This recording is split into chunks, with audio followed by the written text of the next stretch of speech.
Hi. Let's see how quickly I can move through my idea for how you can do your presentations on the crisis.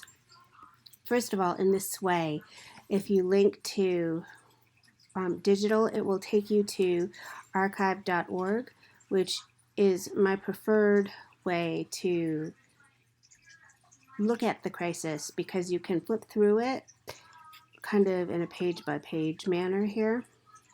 And this took us to the page or to the issue that I would like to look at, but you don't have to use that issue. Ideally, we could all choose different issues.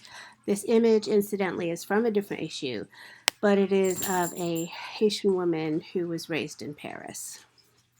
So the goal for the presentation is to explore an issue of the crisis from the 20s and 30s, identify items that link to class themes and ideas, and present a snapshot of that issue to the class.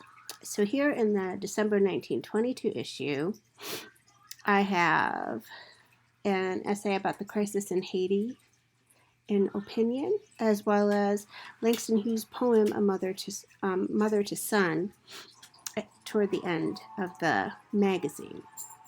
And one benefit of looking at these archival materials is that you can look at the material that surrounds them, and that makes it even more interesting. You'll see what I mean in a minute.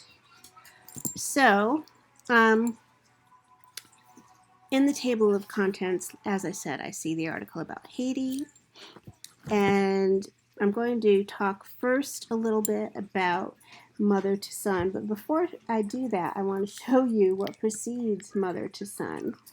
It is an article called We Wonder, and this is on the same page as mother to son. The article is called Racial Traits in Athletics from a white magazine called Good Health.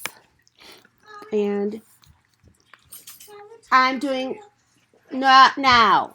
I'm trying to record for my class.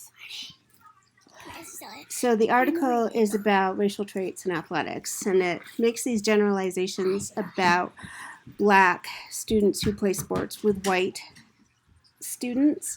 And the author says, I have, that this is usually the bright, industrious type of black student because that student has persevered long enough to be old enough to be in athletic teams. And he or she, probably he, mingles easily with white participants, accepting an inferior status and being content with it.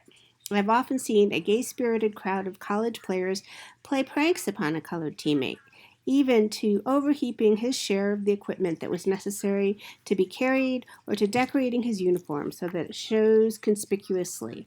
And in all cases, the spirit of reception was a good-humored one. This same spirit enables the player of his race to meet intentional rough play and jibes of his opponents.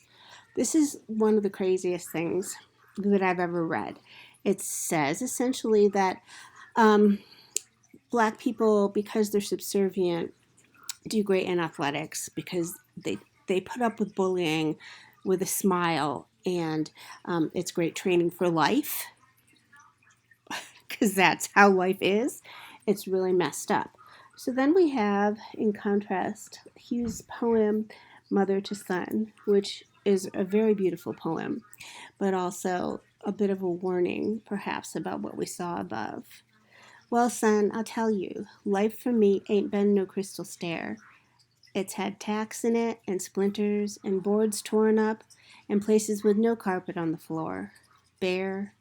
But all the time I've been climbing on and reaching landings and turning corners and sometimes going in the dark where there ain't been no light.